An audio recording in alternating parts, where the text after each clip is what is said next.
In a world where financial terms fly around like confetti, I found myself sitting in my living room, staring blankly at my bank statement.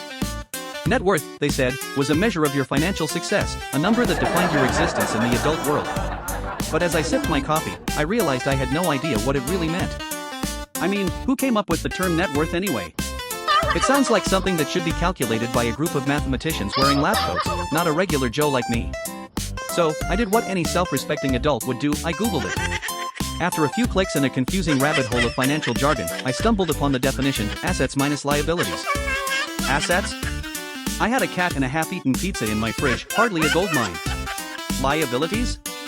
Oh, I could write a novel on that credit card debt that haunted my dreams. As I pondered this, it hit me, my net worth was looking pretty bleak. But then, I had an epiphany.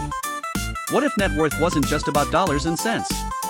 What if it included all the emotional baggage I carried around like a designer handbag? And then it struck me, I finally understood net worth, it's what's left after crying. It seemed that every time I faced a financial crisis, I'd have a good cry, and somehow that left me a little lighter. It's like my emotional currency was being spent in the bank of life. I remembered the time my car broke down right before payday. I cried, I wailed, and then I realized I had saved on gas for a week while walking to work. That's a net gain if you ask me. Or the time I dropped my phone in the toilet, classic me. After a good sob, I figured I could finally justify that upgrade I had been eyeing for months. Net worth? More like net worth it.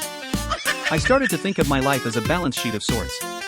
For every tear shed, I earned some sort of emotional credit.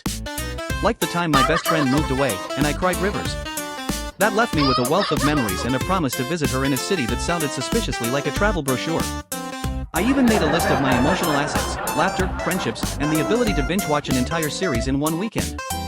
Meanwhile, my liabilities consisted of stress, anxiety, and that time I tried to cook and almost burned down the kitchen. So, I decided to calculate my emotional net worth. Turns out, after all the crying, I was richer than I thought. I had a fabulous collection of memories, moments, and the occasional pizza. Financial advisors would probably raise their eyebrows, but what do they know about the true worth of a good laugh? As I looked at my bank statement again, I found a new perspective. Sure, my savings account looked paltry, but I had a treasure trove of experiences that couldn't be measured in dollars. I realized that net worth is kind of like a roller coaster ride. It has its ups and downs, but at the end of the day, it's all about the thrill of the journey. I decided then and there to embrace my emotional net worth. I would cry when necessary, laugh harder, and cherish the friendships that made my heart richer. So, the next time someone asks me about my net worth, I'll just smile and say, well, after all the crying, I'm worth a million laughs. And honestly, who needs a yacht when you have a friend who can make you laugh until you cry? In the end, I learned that life is less about the money in your bank account and more about the joy in your heart. And if that means crying a little along the way, bring on the tissues.